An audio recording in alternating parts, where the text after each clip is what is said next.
ಸಮೀರ್ ಇಲಾಯಿ ಅವರೇ, ಎಲ್ಲ ಗೌರವಾನ್ವಿತ ಅತಿಥಿಗಳೇ, ಈ ಒಂದು ಸಮಾರಂಭದಲ್ಲಿ ಭಾಗವಹಿಸಿರುವಂಥ ಗೋಟೆ ಗ್ರಾಮ ಹಾಗೂ ಸುತ್ತಮುತ್ತಲಿನ ಗ್ರಾಮದ ಎಲ್ಲ ಗುರು ಹಿರಿಯರೇ, ತಾಯಂದಿರೇ, ಯುವ ಮಿತ್ರರೇ, ಮಾಧ್ಯಮದ ಸ್ನೇಹಿತರೇ, ಎಲ್ಲರಿಗೂ ನನ್ನ ಶರಣಾರ್ಥಿಗಳು. ಬಂಧುಗಳೇ, ಸಮಯ ಆಗಿದೆ. ಈಗಾಗಲೇ ನಮ್ಮ ಮಾನ್ಯ ಜನ ಸರ್ಕಾರದ ಸಚಿವರು, ಹಿರಿಯರಾದಂಥ ಸನ್ಮಾನ್ಯ ಜಾರಕಿಹೊಳಿ ಸಾಹೇಬರು, ಇವತ್ತು ಅವರು ಅಂದರೆ ನಮಗೆಲ್ಲರಿಗೂ ಒಂದು ಸ್ಫೂರ್ತಿ.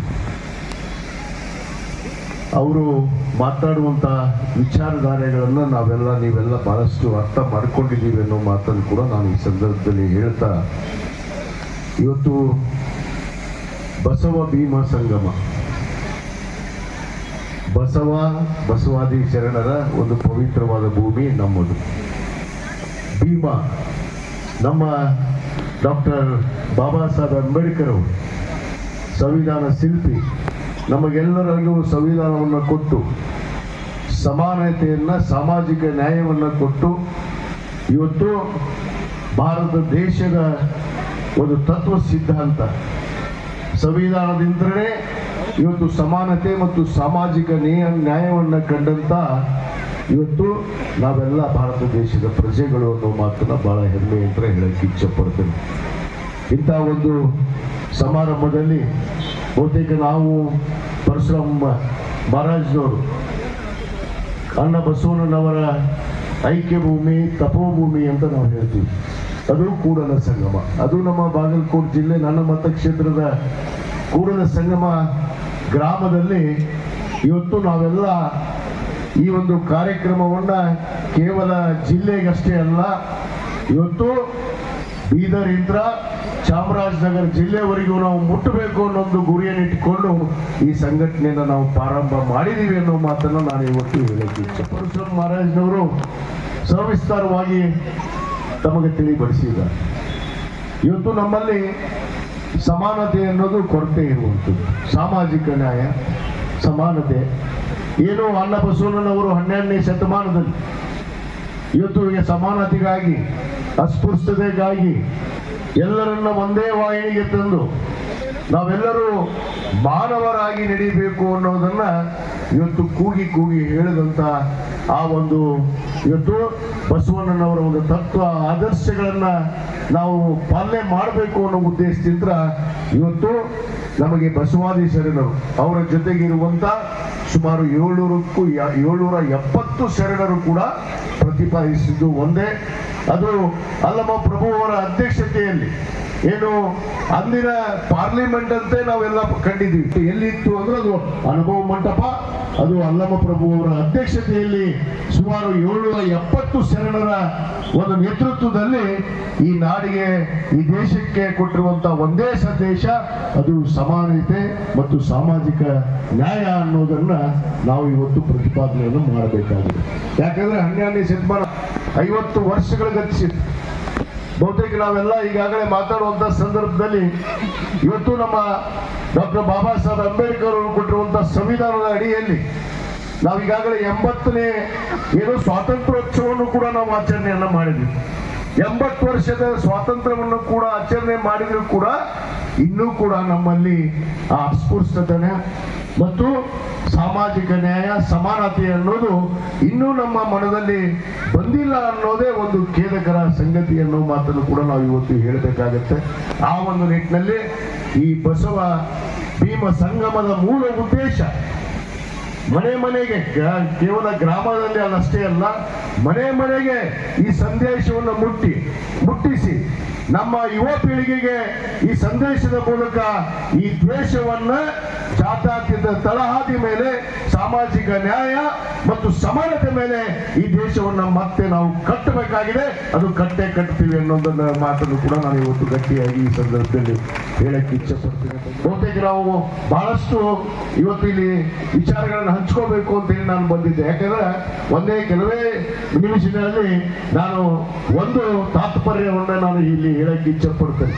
ಹೇಗೆ ಬಸವ ಮತ್ತು ಭೀಮ ಸಂಗಮ ಆಯ್ತು ಅನ್ನೋದಕ್ಕೆ ಒಂದೇ ಶಬ್ದ ಸಾಕು. 12ನೇ ಶತಮಾನದಲ್ಲಿ ಅಣ್ಣ ಬಸವಣ್ಣನವರು ಬರೆದಂತ ಒಂದು ವಚನ, ಅದು ಕೊಳಬೇಡ ಕೊಲಬೇಡ, ಹುಸಿಯ ನುಡಿಯಲು ಬೇಡ, ಅಣ್ಣರಿಗೆ ಅಸಹ್ಯ ಪಡಬೇಡ, ಎದುರು ಹಳಿಯಲು ಬೇಡ, ಇದೇ ಅಂತರಂಗ ಸುದ್ದಿ, ಇದೇ ಬಹಿರಂಗ ಸುದ್ದಿ ಅಂತೇಳಿ ನಾವು 12ನೇ ಶತಮಾನದಲ್ಲಿ ಅಣ್ಣ ಬಸವಣ್ಣನವರು ಏನು ಹೇಳಿದ್ರು, ಅದೇ ಇವತ್ತು ಕಾನೂನನ್ನ ಸಂವಿಧಾನ ಶಿಲ್ಪಿ ಡಾಕ್ಟರ್ ಬಾಬಾ ಸಾಹೇಬ್ ಅಂಬೇಡ್ಕರ್ ಅವರ ಒಂದು ಪವಿತ್ರವಾದ ಗ್ರಂಥ, ಅದು ಭಾರತ ದೇಶದ ಗ್ರಂಥ, ಅದು ಸಂವಿಧಾನದಲ್ಲಿ ಇವತ್ತು ಅದರ ಮೂಲಕ ನಾವು ಮಾನವರಾಗಿ ಕಾಣುವಂತ ಒಂದು ಇವತ್ತು ಶಕ್ತಿಯನ್ನು ಕೊಟ್ಟಂತವ್ರು ಯಾರಾದ್ರೆ ಡಾಕ್ಟರ್ ಬಾಬಾ ಸಾಹೇಬ್ ಅಂಬೇಡ್ಕರ್ ಅವರನ್ನು ಮಾತನ್ನು. ಇವತ್ತು ನಮ್ಮ ಸರ್ವೋಚ್ಚ ನ್ಯಾಯಾಲಯ ನ್ಯಾಯಾಧೀಶರು ಮೊನ್ನೆ ಒಂದು ಕಡೆ ಹೇಳಿದ್ರು, ಈ ದೇಶಕ್ಕೆ ಜಾತ್ಯತೀತ ಇವತ್ತು ಸಮಾನತೆ ಸಾಮಾಜಿಕ ನ್ಯಾಯವನ್ನು ಕಾಣಬೇಕಂದ್ರೆ 12ನೇ ಶತಮಾನದಲ್ಲಿ ಬರೆದಿರುವಂತ ಅಣ್ಣ ಬಸವಣ್ಣನವರ ಒಂದು ವಚನ ಇವತ್ತು ನಮ್ಮ ಸಂವಿಧಾನದ ಹೇಳುವಂತ ತಾತ್ಪರ್ಯ ಅನ್ನೋ ಮಾತನ್ನು ಕೂಡ ಇವತ್ತು ಸರ್ವೋಚ್ಚ ನ್ಯಾಯಾಲಯದ ಒಬ್ಬ ನ್ಯಾಯಾಧೀಶರು ಹೇಳಿದ್ರು. ನಾವೆಲ್ಲ ಮಾನವರು, ಮಾನವೀಯ ಮೌಲ್ಯಗಳನ್ನ ನಾವು ಎಲ್ಲೋ ಗಾಳಿಗೆ ತೂರಿ ನಮ್ಮ ಪಟ್ಟಬದ್ಧ ಹಿತಾಸಕ್ತಿ, ನಮ್ಮ ವೈಯಕ್ತಿಕ ಸ್ವಾರ್ಥಕ್ಕೋಸ್ಕರ ಇವತ್ತು ಸಮಾಜವನ್ನ ಬಲಿ ಕೊಡುವಂತ ಕೆಲಸ ಇವತ್ತು ಆಗ್ತಾ ಇದೆ. ಅದಕ್ಕೆ ನಾವು ಈ ಬಸವ ಭೀಮ ಸಂಗಮವನ್ನ ಕೇವಲ ಒಂದು ಊರಲ್ಲಿ ಗೋಟೆ ಅಷ್ಟೇ ಅಲ್ಲ, ಅದು ಇಡೀ ರಾಜ್ಯಾದ್ಯಂತ ಪ್ರತಿ ಗ್ರಾಮಕ್ಕೆ ನಾನು ಈಗಾಗಲೇ ಪರಶುರಾಮ್ ಮಹಾರಾಜರವರಿಗೆ ಮಾತನ್ನು ಕೊಟ್ಟಿದ್ದೇನೆ. ಅವರು ಎಲ್ಲೆಲ್ಲಿ ಕಾರ್ಯಕ್ರಮವನ್ನು ಆಯೋಜಿಸ್ತಾರೆ. ಯಾಕಂದ್ರೆ ಇದರ ಜೊತೆಗೆ ನಮ್ಮ ಯುವ ಪೀಳಿಗೆಗೆ, ಇವತ್ತು ವಿದ್ಯಾರ್ಥಿಗಳಿಗೆ, ವಿದ್ಯಾರ್ಥಿನಿಯರಿಗೆ ಇವತ್ತು ಬೆಳಕನ್ನು ಚೆಲ್ಲುವಂತ ಈ ವಿಚಾರಗಳನ್ನು ಕುರಿತು ಅವರು ಹಲವಾರು ನಮ್ಮ ಪದವಿ ಪೂರ್ವ ಕಾಲೇಜು, ನಮ್ಮ ಪದವಿ ಕಾಲೇಜಲ್ಲಿ ಹೋಗಿ ಈ ಯುವಕರಿಗೆ ಇದರ ಒಂದು ಕಿಚ್ಚನ್ನ ಹಚ್ಚುವಂತ ಕೆಲಸ ನಮ್ಮ ಪರಶುರಾಮ್ ಮಹಾರಾಜ್ ಅವರು ಮಾಡ್ತಾ ಇದ್ದಾರೆ. ಅವರ ಜೊತೆಗೆ ನಾನಾಗಿರ್ಬೋದು, ನಮ್ಮ ಕರ್ನಾಟಕ ಗಣ ಸರ್ಕಾರದ ಮಾನ್ಯ ಸಚಿವರಾದಂತಹ ಸನ್ಮಾನ್ಯ ಸತೀಶ್ ಜಾರಕಿಹೊಳಿ ಸಾಹೇಬರಾಗಿರ್ಬೋದು, JT ಪಾಟೀಲ್ ಸಾಹೇಬರಾಗಿರ್ಬೋದು, ನಾವು ಗಟ್ಟಿಯಾಗಿ ನಿಂತು ಇದನ್ನ ರಾಜ್ಯಾದ್ಯಂತ ನಾವು ಇದನ್ನ ಒಂದು ಸಂದೇಶವನ್ನ ಕೊಟ್ಟು ಬೆಳಕನ್ನ ಚೆಲ್ಲುವಂತ ಕೆಲಸ ಖಂಡಿತವಾಗಿ ಮಾಡ್ತೀವಿ ಅನ್ನೋ ಮಾತನ್ನ ಈ ಸಂದರ್ಭದಲ್ಲಿ ನಾನು ಹೇಳಕ್ಕೆ ಇಚ್ಛೆ ಪಡ್ತೇನೆ. ಅದಕ್ಕೆ ಡಾಕ್ಟರ್ ಬಾಬಾ ಸಾಹೇಬ್ ಅಂಬೇಡ್ಕರ್ ಒಂದು ಮಾತನ್ನು ಹೇಳ್ತಾರೆ. ಸಂವಿಧಾನದ ಏನು ಕರಡು ಸಮಿತಿಯ ಅಧ್ಯಕ್ಷರಾದಂತಹ ಸಂದರ್ಭದಲ್ಲಿ ಅವರು ಕೊನೆಗೆ ಸಂವಿಧಾನವನ್ನ ಹಲವಾರು ದೇಶವನ್ನು ಸುತ್ತಿ ಇವತ್ತು ಸಂವಿಧಾನವನ್ನು ರಚಿಸಿದಾಗ ಅವಾಗ ಅವ್ರಿಗೆ ಗಮನಕ್ಕೆ ಬರುತ್ತೆ ಈ ಬಸವಾದಿ ಶರಣರ ವಚನಗಳ ಬಗ್ಗೆ, ಅವರ ಏನು ವಚನ ಸಾಹಿತ್ಯದಿಂದ ಏನು ಮಾನವೀಯತೆ ಮೌಲ್ಯಗಳನ್ನ, ಸಮಾನತೆಯನ್ನ, ಸಾಮಾಜಿಕ ನ್ಯಾಯವನ್ನ ಕೊಟ್ಟರು ಅನ್ನೋದನ್ನ ಕೇಳಿದಾಗ ಡಾಕ್ಟರ್ ಬಾಬಾ ಸಾಹೇಬ್ ಅಂಬೇಡ್ಕರ್ ಹೇಳ್ತಾರೆ, ನಾನು ಹೆಚ್ಚಿಗೆ ಬಸವಾದಿ ಶರಣರ ವಚನವನ್ನ ಇನ್ನು ಸ್ವಲ್ಪ ಓದ್ಕೊಂಡಿದ್ರೆ ಇನ್ನೂ ಅತ್ಯುತ್ತಮವಾದ ಸಂವಿಧಾನವನ್ನ ಭಾರತ ದೇಶಕ್ಕೆ ಕೊಡುವುದಿತ್ತು ಅನ್ನೋ ಮಾತನ್ನ ಡಾಕ್ಟರ್ ಬಾಬಾ ಸಾಹೇಬ್ ಅಂಬೇಡ್ಕರ್ ಅವರು ಹೇಳಿದ ಮಾತನ್ನು ಕೂಡ ನಾವು ನಿಮ್ಮ ಸಂಗಮ ಇದು ಒಂದು ಶಕ್ತಿಯುತವಾಗಿ ಬಹುತೇಕ ತಮ್ಮೆಲ್ಲರ ಆಶೀರ್ವಾದದಿಂದ ಇವತ್ತು ಚಿಕ್ಕ ಗ್ರಾಮ ಆದರೂ ಕೂಡ ಇಷ್ಟೊಂದು ಸಂಖ್ಯೆಯಲ್ಲಿ ಈ ಭಾಗದಲ್ಲಿ ತಾವೆಲ್ಲ ಸೇರಿ ಇದರಲ್ಲಿ ಭಾಗವಹಿಸುವುದನ್ನು ನೋಡಿದ್ರೆ ಖಂಡಿತವಾಗಿ ನಾವೇನಿವತ್ತು ಅಣ್ಣ ಬಸವಣ್ಣನ ಒಂದು ಪವಿತ್ರವಾದ ಐಕ್ಯ ಭೂಮಿಯಿಂದ ಪ್ರಾರಂಭ ಆದಂತ ಈ ಒಂದು ಶಕ್ತಿ, ಈ ಬಸವ ಭೀಮ ಸಂಗಮ ಇಡೀ ಇವತ್ತು ಚಾಮರಾಜನಗರವರೆಗೂ ಇದು ಮುಟ್ಟುತ್ತೆ. ಇದನ್ನ ಮುಟ್ಟಿಸುವಂತ ಕೆಲಸ ನಾವು ಮಾಡ್ತೀವಿ.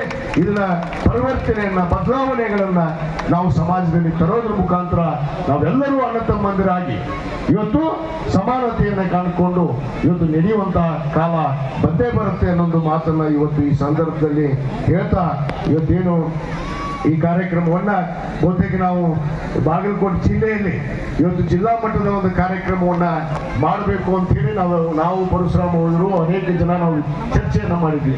ಆದ್ರೆ ನಮ್ಮ ಪರಶುರಾಮ್ ಮಹಾರಾಜ್ನವರು ಅವರು ಹೆಚ್ಚಿನ ವಿಚಾರವನ್ನ ಮಾಡಿ ಇವತ್ತು ಗ್ರಾಮಕ್ಕೆ ಹೋಗಿ ಗ್ರಾಮ ಪ್ರತಿ ಮತಕ್ಷೇತ್ರದಲ್ಲಿ ಗ್ರಾಮಕ್ಕೆ ಹೋಗಿ ಸಭೆಯನ್ನ ಮಾಡಿ ತದನಂತರ ಬಾಗಲಕೋಟೆ ಜಿಲ್ಲೆಯ ಒಂದು ಬೃಹತ್ ಸಮಾವೇಶವನ್ನ ನಾವು ಪರಶುರಾಮ್ ಮಹಾರಾಜ್ನವರ ನೇತೃತ್ವದಲ್ಲಿ ಸಂದರ್ಭದಲ್ಲಿ ಖಂಡಿತವಾಗಿ ಬರೋ ದಿನಗಳಲ್ಲಿ ಈ ಒಂದು ಕಾರ್ಯಕ್ರಮವನ್ನು ಮಾಡಿ ಇದಕ್ಕೆ ಬೆಳಕನ್ನು ಚೆಲ್ಲಿ ಎಲ್ಲ ಜಿಲ್ಲೆಗಳಿಗೂ ಕೂಡ ನಮ್ಮ ಸತೀಶ್ ಜಾರಕಿಹೊಳಿ ಸಾಹೇಬರ ನೇತೃತ್ವದಲ್ಲಿ ನಾವು ಮುಂದುವರಿಸುವಂತ ಕೆಲಸ ಮಾಡ್ತೀವಿ.